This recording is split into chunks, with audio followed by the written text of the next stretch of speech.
ang mga kwento ng pag-ibig, kwento ng buhay at kwento ng pag-asa dito sa Barangay Love Stories. Love Stories. Lahat tayo ay nakagagawa ng mali, ngunit hindi ibig sabihin ay masamang tao na tayo.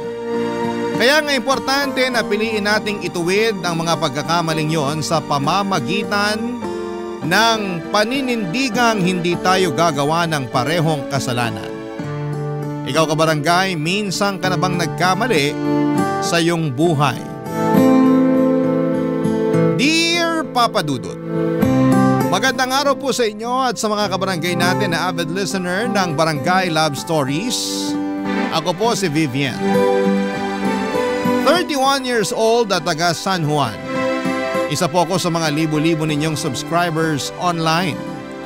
Libangan ko na talagang makinig ng mga life and love stories ninyo dahil bukod sa nakaka-relate ako rito, ay meron din akong natututuhang aral. Kaya naman naisip ko na magbahagi rin ng sarili kong istorya na kapupulutan ng aral at inspirasyon ng mga kabarangay. Bukod sa akin ay nakikinig din pala sa programa ninyo ang Mama Judy ko. Nasa bahay lang naman kasi siya at ang pinagkakabalahan lang niya ay ang mga pa-order niyang pastries tulad ng cakes, cupcakes at iba pang mga tinapay. Pero wala naman siyang physical store. Habi lang niya talagang mag-bake hanggang sa naisipan naming magbenta dahil masarap naman talaga. At dahil nga sa sipag at tiyaga, samahan pa ng dedikasyon, naging kilala ang mga paninda ni Mama kaya dumami rin ang mga suki niya. Mahal na mahal ko ang mama ko. Siya lang kasi ang nagpalaki sa akin at bilang single parent ay saludo ako sa katatagan at determinasyon niya, Papa Dudut.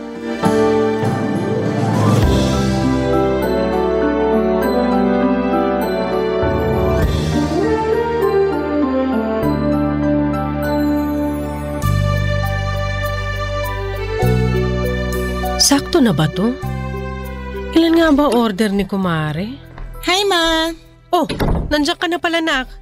Late ka yata nakauwi. Opo. As usual, heavy traffic. Weekend na kasi. Pero buti na lang walang pasok bukas. Makakapagpahinga ako from corporate work. Oo nga. Kumain ka na. Nagluto ko ng paborito mong adobo. Wow! The best ka talaga. Pero mamaya na ako kakain. Gusto ko munang ilapat sa sofa tong likod ko. Ay, grabe, ang sarap. Kung makareact naman to, akala mo matanda na. Sobrang sakit pa ng likod mo? Bata-bata mo pa. Pag naranasan nyo mag-commute, hindi nyo na masasabing bata pa ako. Kasi naman, bago ako nakasakay ng UV kanina, pumila muna ako ng pagkahaba-haba. Ilang oras din akong tumayo kaya pati binti ko nangangalay na.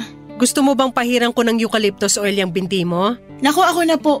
Mukhang di na nga kayo magkanda-ugaga dyan sa mga pa-order nyo eh. Ang dami ah. Ah, ito ba? Oo, para raw sa dibo ng anak ng kumari ko. Kaya nga po, ako na lang magpapahaplas. Pero mamaya na kasi hindi pa ako nakakahubad ng pantalon, oh. So hassle. Ay nako, puro ka talaga mamaya. Sabi niyo nga sa akin, ang buong pangalan ko ay Vivian Mamaya.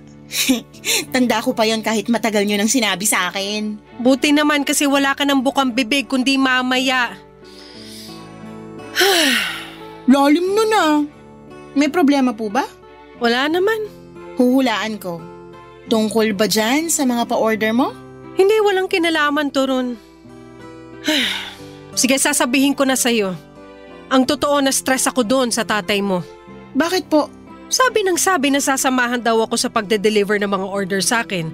Pero biglang hindi matutuloy kasi pinapasama daw siya ng asawa niya sa kung saan.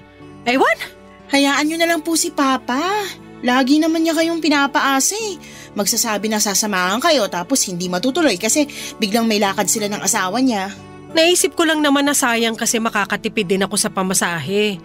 Tsaka siya naman may sabi na kaysa ibayad ko raw sa iba, ihahatid na lang niya ako. Total, invited din naman ako dun sa birthday party. Hanggang ngayon ba naman nagpapapaniwala pa rin kayo sa mga sinasabi ni Papa? Mukha naman siyang seryoso. Mukha lang pero hindi talaga. Parang di nyo kilala si Papa, nuknukan ng sinungaling at paasa. Huwag ka naman magsalita ng ganyan sa papa mo, nak. At bakit hindi? Kasi tatay mo pa rin siya. Basta ako, hindi na naniniwala sa kanya, Ma. Lagi na lang napapako yung mga pangako niya. Pinapaasa niya lang tayo kaya nadala na ako. Tsaka, kaya naman natin yan kahit wala siya. Tutulungan ko kayo. Ako na rin mamamasahe para hindi nyo naalalahanin. Ay, wag na. Nakakahiya naman sa'yo. Mapapagastos ka pa. Wala pong kaso sa akin yun. Tsaka, pwede po bang tigilan nyo na yung pakikipag-usap nyo kay Papa? I mean, baka kasi malaman na naman ng asawa niya na may communication kayo tapos sumugod na naman yung dito't manggulo. Ayoko na pong maulit na pumunta siya rito tapos pinagsalitaan tayo ng masama't masakit. Hindi ko lang kasi mapigilang kausapin ng papa mo. May mga araw kasi na namimiss ko talaga siya. Hindi pa po ba ako sapat? Ano bang sinasabi mo? Siyempre sapat ka na. Yun naman po pala eh. Kaya sana tama na.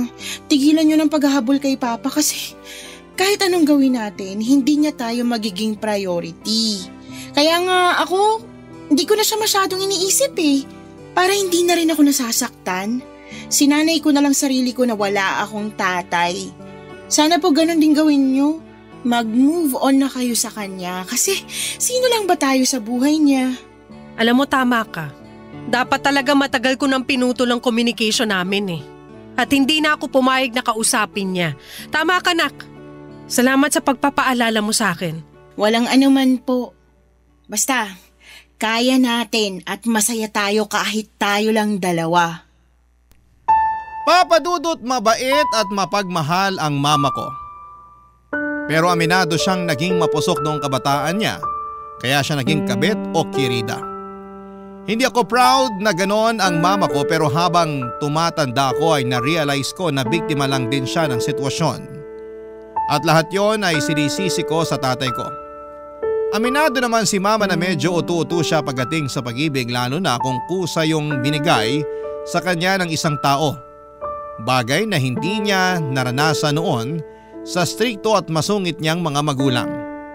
Kaya nga nung dumating ang papa ko sa buhay niya, akala niya ay magkakaroon na raw ng happy ending yung love story nila. Hanggang sa nalaman niyang pamilyado na tong tao at sakto nung mga panahong yon ay pinagbubuntis na niya ako. Simula nung nalaman ng asawa ni papa na nag-i-exist si mama ay walang araw na hindi nito ginulo ang buhay ng nanay ko. At mas lalo lang itong nagngit-ngit sa galit noong nalaman niyang nagdadalang tao ito. Inaway niya si mama, iniinsulto at pinagsasalitaan ng masama katulad ng mababang uri raw na klase ng babae. Walang class, cheap at pumapatol sa may asawa. Pasalamat na lang ako sa tatay ko kasi hindi niya kami inabandona. Binigyan niya kami ng apartment na tinitirhan namin hanggang ngayon habang siya ang nagbabayad ng renta. Pero hindi siya nakatira sa apartment kasama namin dahil hindi naman niya kami totoong pamilya. Doon na nga nagsimula ang pagtatampo ko sa tatay ko. Tapos nadagdagan lang yon nung sinabi sa akin ni mama yung totoo naming estado sa buhay niya. Fast forward. Lumaki akong walang father figure kaya aminin kong naging sabik ako sa pagmamahal ng isang ama. Nagkaroon ako ng daddy issues na masasabi kong naman ako sa mama ko. Nag-enjoy akong makarinig ng validation mula sa mga professor kong lalaki noong college ako. Pero at the same time ay ilag din ako sa kanila. Ewan ko, Papa Dudut, pero meron akong thinking na manloloko lahat ng lalaki. Kaya nga NBSB ako. Nagbago na lamang lahat noong makilala ko si Tommy, supervisor namin sa pinagtatrabahuhan kong private company bilang admin staff, Papa Dudut.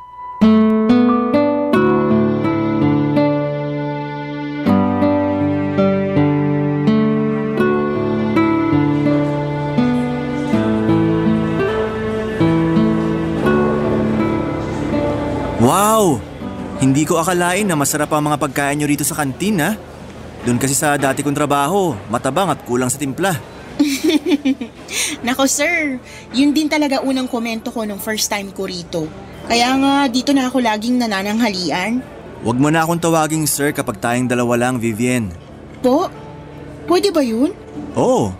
Pero baka may makarinig kung hindi ko kayo tatawaging sir tapos may masabi na kung ano. Kung may sasabihin man sila, kasalanan na nila yon kasi malisyoso at malisyosa sila. Ang akin lang naman gusto kong maramdaman mo na okay tayo. Kumbaga hindi lang tayo magkatrabaho, magkaibigan na rin. Tama po ba yung narinig ko? Gusto niyo ako maging kaibigan? Oo naman, bakit hindi? Ngayon lang kasi ako nagkaroon ng kaibigan na mas mataas sa akin yung posisyon. Madalas kasi yung mga supervisor at manager lang nagiging close sa isa't isa. Ganun ba? Pero wala naman sigurong batas na nagbabawal maging close ang supervisor at subordinate niya, di ba? Wala naman po. Kaya nga. Kaya bakit hindi tayo maging close? Sa bagay. Naninibago ka lang kasi balita ko. Masungit daw yung pinalitan kong dati niyong bisor. Tapos hindi pa sumasama sa mga labas niyo tuwing may okasyon. Ay opo. Gusto nun mapag-isa lagi tapos mas close siya sa mga matataas. Lagi rin kaming sinusungitan kaya hindi po kami komportable sa kanya pag nandyan siya. Kaso patay na po siya. Kaya wag na natin masyadong pag-usapan para respeto na rin. Sige. Anong gusto mong pag-usapan natin? Po? Naku, ano nga ba? Wala akong maisip na topic eh. May boyfriend ka na ba? Wala pa po. Pero nagkaroon ka na. Hindi pa rin. NBSB po ako. Ano yung NBSB? No boyfriend since birth. May nanligaw naman sa akin pero hindi ko sinasagot. Mas focus kasi ako nun sa pag-aaral ko. Pero nakagraduate ka na at working ngayon. Bakit wala ka pa ring boyfriend? Wala pa kasi ako nagugustuhan. Siguro may pagkapihikan ka. Siguro nga po pero di naman masama yun, diba? Hindi naman. Importante nga na kilalanin mo yung manliligaw mo. Para wala kang pagsisiyan sa dulo sakaling meron pala siyang tinatagong sikreto. Sikreto kagaya ng ano po? Na may iba pala siya. Nako, parang tatay ko lang yan. Talaga? May ibang babae ang tatay mo? Meron po pero nanay ko po yung ibang babae. Kasi kasal na yung papa ko sa asawa niya nung nagkakilala sila ng mama ko. Tapos ayun, nabuntis niya si mama at pinagrenta kami ng apartment. Pero hindi namin siya kasama kasi nga may pamilya talaga siya. Ang lungkot naman nun. For sure hindi alam ng mama mo na kasal na pala yung papa mo. Opo. Kaya nga hindi ko rin magawang magalit sa nanay ko dahil lang naging kabit siya. Para sa akin, kasalanan yung lahat ng papa ko. Kaya siguro hirap din ako magtiwala sa mga lalaki kasi iniisip ko lahat pwedeng magloko. Hindi naman lahat. Paano na lang kaming mga tunay na good boy, di ba? Talaga? Good boy kayo? Oo naman. Kaya dapat baguhin mo na yung tingin mo sa lahat ng lalaki. Papadudot na una ako ng 2 taon kay Tommy sa company namin. Then, dumating siya at pumalit sa posisyon ng dati naming bisor na namatay dahil sa sakit. Mas matanda sa akin si Tommy ng 10 taon. 35 na siya ng mga panahong yon samantalang ako ay 25 years old. Pero kahit na ganoon ang agwat ng edad namin, masasabi kong nagja-jive kami. In fact, halos lahat ng subordinate niya ay kasundo niya rin. Pero sa aming lahat ako lang talaga yung natatanging kaklose niya. Bukod doon ay magaling makisama si Tommy. Mas magaling pa siya sa pinalitan niyang bisor namin. Kahit na yung pinakapasaway naming empleyado ay nakakasundo niya. Charismatic din kasi siya, gwapo, moreno, matangkad at may dimple sa magkabilang pisngi. Napaka-expressive din ng mga mata ni Tommy. Sa katunayan ay para akong naingkanto kapag tinititigan ko ang mga yon. Tapos ay sasabayan pa niya ng makalaglag panty na mga ngiti. Para akong maiihi sa kilig, papadudot. Ewan ko ba pero simula nang makilala ko si Tommy at naging close kami ay biglang nagbago ang pananaw ko sa mga lalaki. Siguro hindi naman lahat katulad ng tatay kong manloloko, papadudot. Barangay Love Stories. Barangay Love Stories. Papadudot sa loob ng 2 taon ko sa trabaho, mabibilang ko lang talaga yung araw na pumasok ako na may ngiti sa labi. Yun bang excited magtrabaho kasi makikita ko na ulit yung crush ko. Oo, crush ko na si Tommy ng mga panahong yon. Alam ko na crush din siya ng BFF kong bading sa kabilang department, pati na rin yung byuda naming manager. At kahit na nga yung lady guard naming titibo-tibo ay naobserbahan kong todo ang ngiti at pa-cute kapag nagka-clock in at clock out si Sir Tommy. Grabe, ang harot-harot at ang sarap kurutin sa singit. Pero tiwala naman ako na mas marami pa rin ang atensyon na nakukuha ko mula kay Tommy. Dati sobrang saya ko na kapag pinupuri niya yung suot kong damit kasi bagay daw sa akin. O di kaya naman ay sinasabihan niya akong blooming kapag naka-makeup ako. Maganda pa rin naman daw ako kahit simpleng pulbos lang, pero mas lalong gumaganda kapag nanapatan na ng kolorete ang mukha. Kaya nga kahit na hindi ako mahilig mag-makeup ay inaral ko talaga para sa kanya, Papa Dudut. Lahat ng pagbabago kong yon sa loob lang ng 2 buwan ay hindi nga nakalusot sa mapag-obserba kong nanay, Papa Dudut.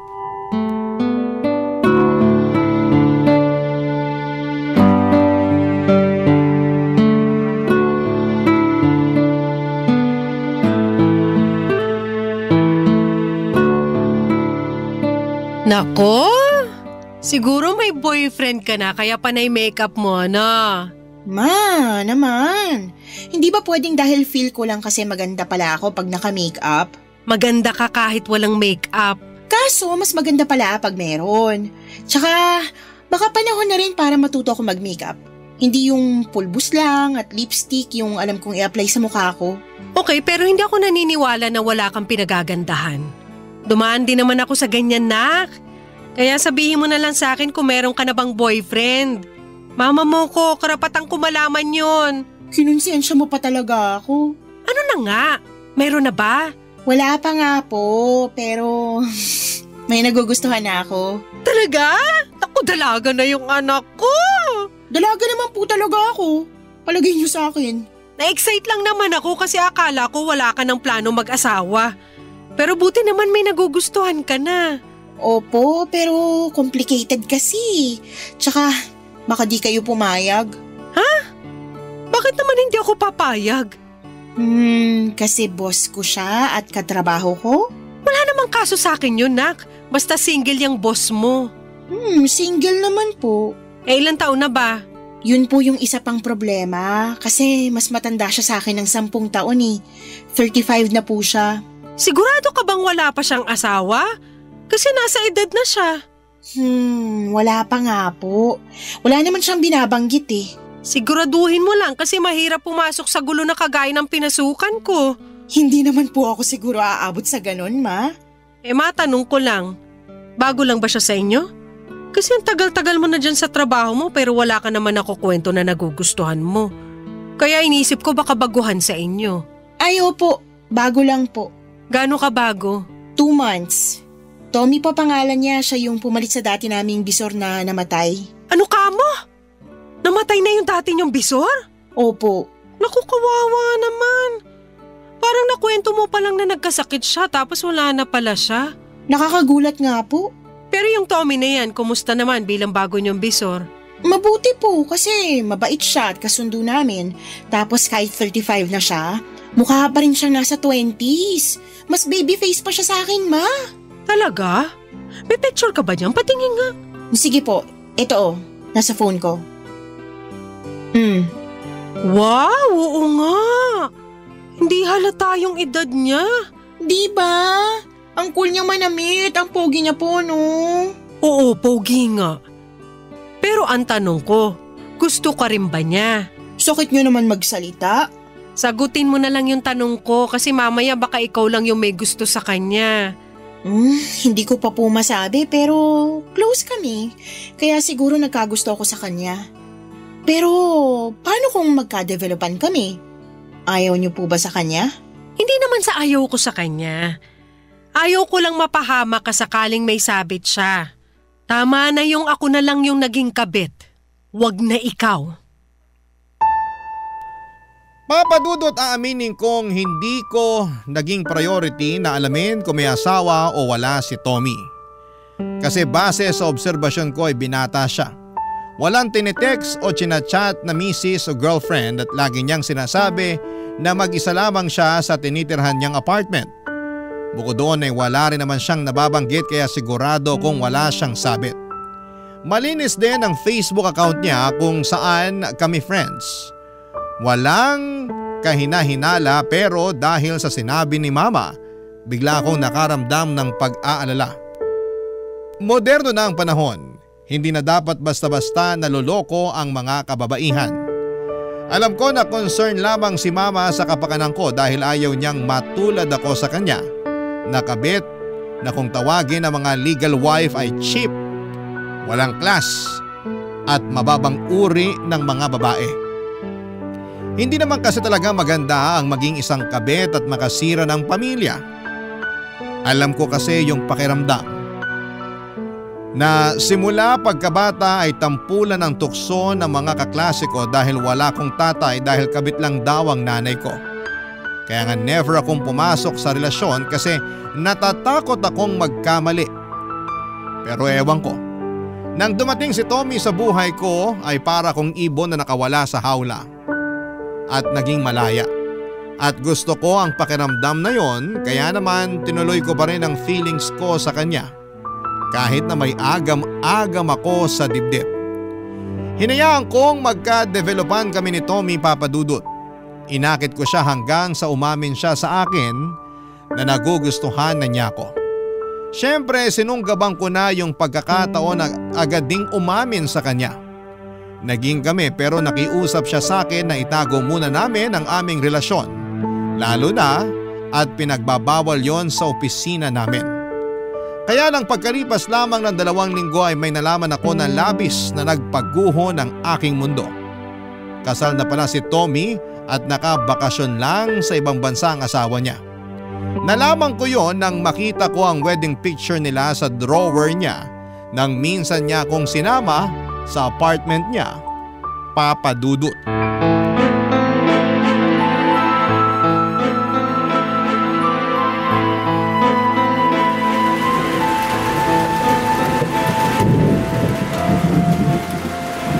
Tommy, sino tong babaeng to? Sino ba yan? Ito. Oh, Magpapaliwanag ako, Vivian.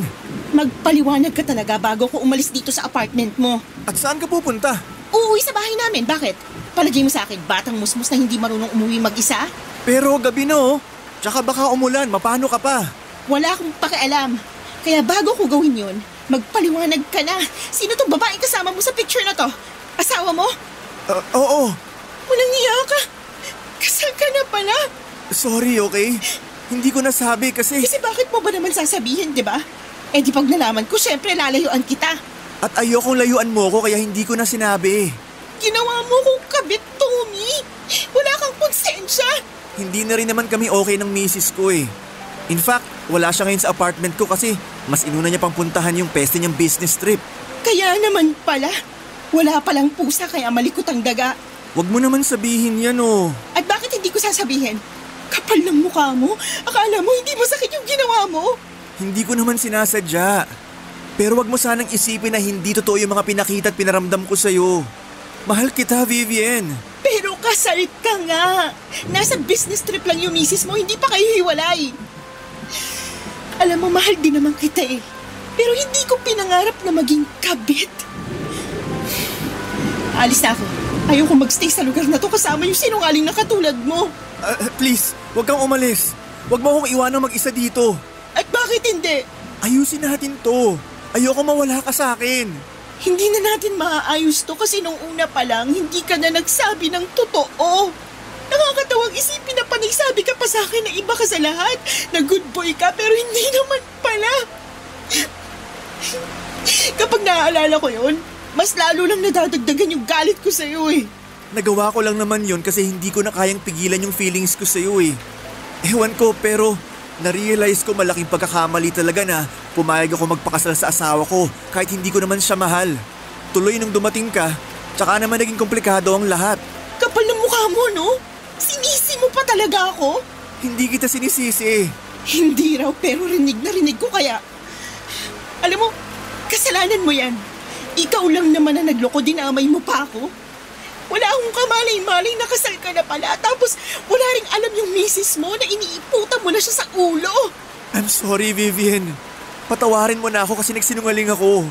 Hindi ko na alam kung paano ka patatawarin. Pero isa lang malinaw sa akin ngayon.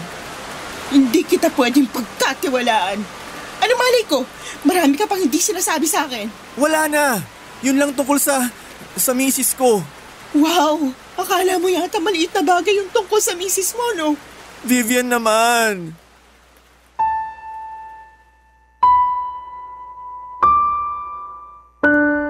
Papadudot, 1 year na palang kasal si Tommy pero dahil busy ang misis niya sa mga business trip nito ay unti-unti na raw nawawala yung pagmamahal niya rito. At lahat ng yon ay napunta na raw sa akin. Kaya naman ayaw niyang pumayag na maghiwalay kami. Mahal ko na rin naman siya noon at masakit talaga sa akin na tapusin ang aming relasyon. Pero ayokong maging isang kabit. Mali ang maging kabit at kahit kailan ay hindi yun magiging tama kahit na sabihin mong nagmamahalan pa kayo ng taong gustong gusto mo. Pero matigas ang ulo ni Tommy. Hindi niya tinanggap ang pakikipaghiwalay ko. Mas naging mapilit pa siya sa akin. Buti na lamang at profesional pa rin siyang kumilos sa trabaho kaya hindi halata na may something sa aming dalawa. Pero pansin na rin ng mga kasamahan ko sa trabaho na iniiwasan ko siya. Minsan ayoko na talagang pumasok sa opisina kasi makikita ko na naman siya. Nakakatawa na dati-rati inspired at excited po ako na makita ko siya pero matapos kong malaman ang lahat ay parang gusto ko na lamang mag-awol at hindi na magpakita pa sa pinagtatrabahuhan naming dalawa, Papa Dudut. Barangay Love Stories. Barangay Love Stories. Papa Dudut, dahil makulit at mapilit si Tommy ay pinagbigyan ko siya na makipagkita sa kanya noong nagsabi siya na gusto niya akong makausap. Sakto weekend kaya nagpunta kami sa isang restaurant sa Tagaytay. Nag-lunch at nag-usap. Sinabi na naman niya na wala siyang masamang intensyon sa akin at handa siyang itama anuman ang pagkakamali niya sa aming relasyon. Doon na siya nangako na makikipaghiwalay sa asawa niya sa lalong madaling panahon. Naramdaman ko naman yung sinseridad niya sa bawat salitang binitawan niya, Papa Dudut. Sa katunayan ay naging masaya ako sa pag-uusap namin yon habang kumakain. Hindi ko na lamang namalayan na hinahawakan niya yung kamay ko sa kalagitnaan ng pag-uusap namin. At hinayaan ko lang yon dahil masarap sa pakiramdam. Inihatid naman ako ni Tommy sa bahay namin kasi inabot na kami ng gabi. Alalang-alala si Mama at akala niya ay napano na raw ako. Hindi kasi ako nakapagsabi sa kanya kung saan ako pumunta. Nagsinungaling na lamang ako na may nilakad, butit hindi na masyadong nagtanong pa ang nanay ko. Nagpatuloy ang relasyon namin ni Tommy pero habang tumatagal, imbes na maging masaya ay unti-unti akong kinakain ng konsensya.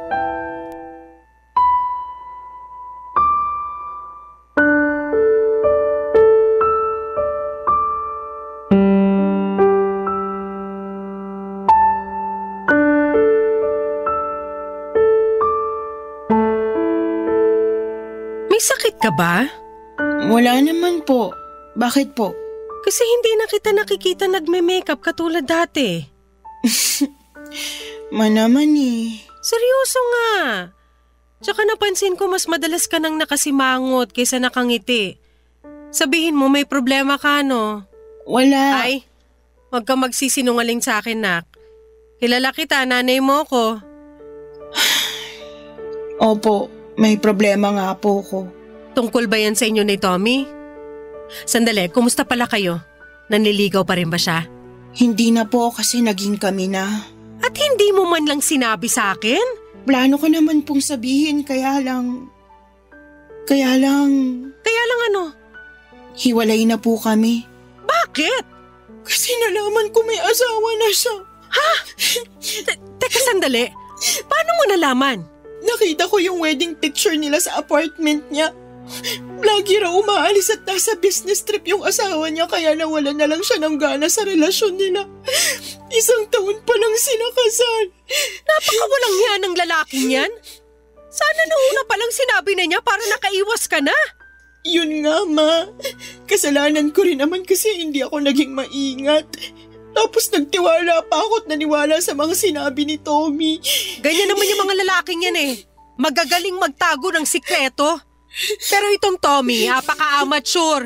Pero ay mo biglang bumalandra yung wedding picture nila ng asawa niya sa mukha mo. Baka tinuro talaga sa'yo ng anghel mo yon. Kasi gusto kanyang protektahan laban sa lalaking yun, Nak. Ewan ko po pero sa ngayon naguguluhan ako. Bakit naman? Akala ko ba hiwalay na kayo? Oo nga po pero nagkausap kami. Nakipag-usap ka sa kanya? Opo, ang kulit niya kasi kaya pinagbigyan ko na. Sigurado ka na nag-usap lang kayo? Opo, nagpunta kami sa Tagaytay nung nakaraang araw. Yung ba yung gabi ka na nakauwi? Opo. Ano naman yung pinag-usapan nyo? Humingi siya ng tawad sa akin. Tapos sinabi niya na mahal niya talaga ako. At nangako siya sa akin na hihiwalayan niya yung misis niya. Nako, narinig ko na yung linyahan na yan, Nak. Ganyan-ganyan din ang sinabi ng magaling mong ama sa akin noon. O tapos, ano nangyari? Walang hiwalayan na ganap. Ako naman si Gaga, umasa. Nakikipagbalikan po siya at parang gusto ko siyang pagbigyan eh. Pero nakokonsensya ako para sa asawa niya. Saka huwag ka na makikipagbalikan sa tokmol na yan, ha? Dahil baka matulad ka sa akin, Nak. Alam mo kung gaano kahirap maging kabit. Dahil kabit ang nanay mo, di ba? At ayokong maranasan mo yun. Nangako ko sa sarili ko na hindi ko kukontrahin sino mang mahalin mo basta walang sabit. Kaya nga hindi naman ako tumutol dyan sa Tommy na yan. Tapos malalaman kung katulad lang pala siya ng tatay mo. Kaya nga po, nalulungkot lang ako kasi manluloko rin pala siya. Huwag mong ikalungkot yun. Dapat nga matuwa ka pa kasi hanggat maaga nalaman mo. Basta, Nak, mangako ka sa akin na hindi mo ilalagay ang sarili mo sa pareho kong sitwasyon. Hindi ka magiging kabit. Dahil maraming lalaki na walang sabit dyan ang pwede magmahal sa'yo ng buong buo. Yung wala kang kaagaw at ikaw ang priority. Opo, tatandaan ko po yung sinabi niyo. Pero pwede po bang payakap muna? Kasi ang sakit-sakit na. Sige, halika. Yayakapin ka ni Mama. Papadudot na iyak na lamang talaga ako sa pag-uusap namin yon ni Mama. Doon ko naalala yung mga payo ko sa kanya noong sabihin kong wag na siyang umasa sa atensyon ng tatay ko. Dahil kaya naman naging punuan ng pagmamahal or kaya naming punuan ng pagmamahal ang isa't isa. Para akong sinampal ng realidad dahil ako mismo ay nakalimot sa mga yon nang hayaan kong mahulog ako sa patibong ng pagmamahal ng isang lalaking may asawa na. Kaya nga thankful ako kay Mama dahil nandyan siya para magpayo sa akin ang dapat at tama kong gawin. Doon ako nag-decide na gusto ko na talagang tapusin ang lahat sa amin ni Tommy. Bagaman hindi naman kami nagkabalikan, ayoko nang palalimin yung namumuo kong feelings sa kanya ng mga panahong yon. At sinabi ko sa sarili ko na hindi na ako uurong o magbaback out sa desisyon ko. Kaya naman kinausap ko ulit si Tommy at sinabi ko ang desisyon ko pero sa ikalawang pagkakataon ay hindi siya pumayag. Umabot pa nga sa punto na naging desperado siya na walang pagiging profesional niya sa opisina namin kaya nalaman ng lahat na may relasyon kami, Papadudot. Hiyang-hiya ako kasi ayoko talaga nung pinagchichismisan.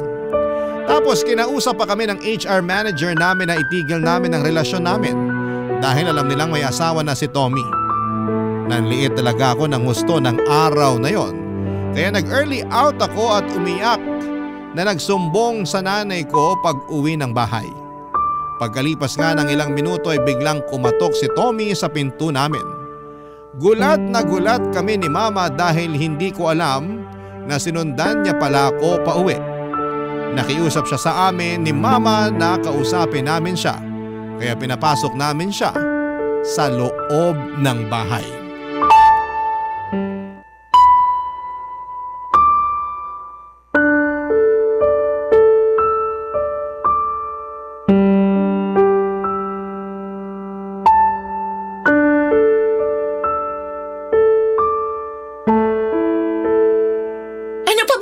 Pag-usapan natin. Hindi pa ba sapat yung kasunduan natin sa office na ititigil na natin kung anong meron sa atin? Pero hindi ko kaya. Anong hindi mo kaya? Baliw ka na ba? Baliw na kung baliw, pero oo. Anong magagawa ko? Mahal na nga kita. Tigilan mo yung pagsasabi mo na mahal mo yung anak ko matapos mo siyang gawing kabit. Hindi niyo po kasi naiintindihan, tita. Anong hindi ko naiintindihan? Sige nga, ipaliwanag mo. Mahal ko nga po yung anak niyo. Tsaka nangako naman ako kay Vivian na hihiwalayin ko yung misis ko kasi ayaw ko na sa kanya. Kung makapagsalita ka, para nagpapalit ka lang ng damit Nakapagluma na o hindi kaya nagsawa ka na, ayawan mo na? Ganyan ba talaga kayo makasinungaling at manloloko? Para naman kayong baliw, tita Ano sinabi mo? Bakit mo sinabihan ng baliw si Mama? Hirap kasi paintindihin yung nanay mo. Kung makapang-insulto sa akin at sabihan ako manloloko, akala mo hindi nagpaloko nung naging kabit ng tatay mo. Ang kapal na mukha mong sabihin yan dito sa pamamahay ko mismo! Pasensya na po, okay? Nabigla lang ako. Sinadya mo talaga yon. Hindi nga. Ang lakas ng loob mong pagsabihan ng ganyan si Mama. Lalo lang tuloy ako naiinis sa'yo. Ikaw, alam mo, ang arte-arte mo. Bakit kasi hindi ka nalang magpasalamat na nagustuhan kita? Na sa wakas, nagka-boyfriend ka na. Di ba sabi mo NBSB ka? O ayan, hindi na. NBSB ako dahil ginusto ko, dahil natatakot ako na baka lahat ng lalaki katulad ng tatay ko. Hindi nga ako nagkamali dahil mas masahol ka pa sa kanya.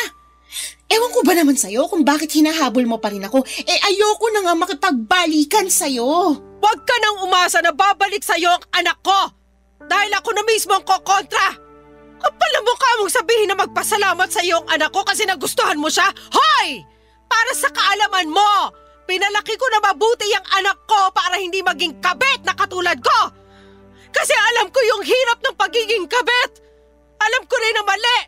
Kaya lang gusto ko yung itama. Tapos bigla ka susulpot sa buhay niya para lang gawin siyang kabit? Nasaan ang konsensya mong lalaki ka? Ginusto rin naman ng anak niyo yun. Kaya dapat sisihin niyo rin siya. Anong ginusto? Hindi ko ginusto maging kabit mo. Kaya nga nung nalaman kong kasal ka na nakipaghiwalay na ako sa'yo, diba? Pero makulit ka. Ayaw mo at pinilit mo pa akong kausapin para makipagbalikan. Walang alam ang anak ko. Binilog mo lang yung ulo niya. Hindi ko nakasalanan kung may pagka-utu-utu yung anak mo. Anong sinabi mo? Kapal ng mukha mo! Akala ko ba nagpunta ka rito kasi gusto mo makipag-usap? Pero bakit ngayon bigla mo na lang kaming iniinsulto at dito pa talaga sa pamamahay namin? Oo nga, pero nagbago na isip ko.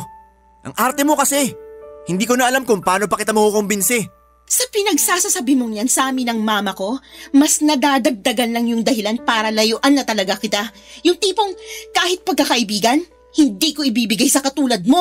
Umalis ka na sa bahay namin, Tommy! Tigilan mo na rin ang anak ko, kundi ipapapulis kita! Papa Dudut, umalis din si Tommy sa bahay namin at naiwan kaming nanginginig sa galit ni Mama. Ang kapal ng mukha niyang insultuhin ang nanay ko at pagmukhaing mababang uri ng babae. Dahil lang naging kabit ito. Wala siyang alam sa pinagdadaanan namin at hindi niya alam na lumuha ng balde-balde ang nanay ko nang dahil sa tatay ko. Kaya wala siyang karapatan na pagsalitaan ng ganon si Mama. Nang araw na yon ay galit na galit ako kay Tommy at magpahanggang sa ngayon ay kinamumuhian ko siya. Gusto kong gumanti sa kanya, gusto ko siyang isumbong sa asawa niya pero hindi ko na ginawa dahil pinayuhan ako ni Mama na baka balikan ako ng misis niya. Na mas paniwalaan nito si Tommy dahil certified sinungaling yon at magaling magpaikot. Kaya nga nanahimik na lamang ako. Mabuti na lang kasi at hindi na regular si Tommy sa posisyon niya dahil sa mga reklamo sa kanya ng iba pang mga empleyado tungkol sa pambabastos. Gulat na gulat ako nang malaman ko dahil wala sa tabas na mukha niya nagagawa ng masama. Pero mukhang nagkamali ako kasi may sa demonyo pala ang ugali niya. Malaki ang pagsisisi ko dahil minsan ako naging kabit. Pero pinarealize sa akin ni Mama na araw-araw ay pwede ako magbagong buhay. At isang araw or isa raw na katapangan na pinili kong ituwid ang aking pagkakamali. Sa kasalukuyan ay may boyfriend na ako na walang sabit at mahal na mahal ako. Ang kwento ko ay isang paalala sa mga kababaihan na huwag nating itolerate ang mali at huwag nating hayaan ang sarili natin na mag-settle for less. Huwag tayong maging cheap o chiphanga. Ayon nga sa BFF kong bading. Dahil ang mga kababaihan ay parang isang obrang maestra. Kailangang paghirapan bago nila makuha ang ating puso. Hanggang dito na lamang po ang aking sulat, Papa Dudut, at sana'y kinapulutan po ito ng aral at inspirasyon ng mga kabarangay natin.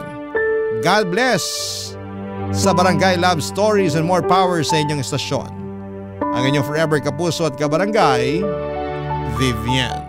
Barangay Love Stories. Barangay Love Stories. Kwentuhan naman tayo dito sa comment section. Nagustuhan ng iyong napakinggan? Ituloy yan via live stream sa www.gmanetwork.com/radio. Barangay LS 97.1 4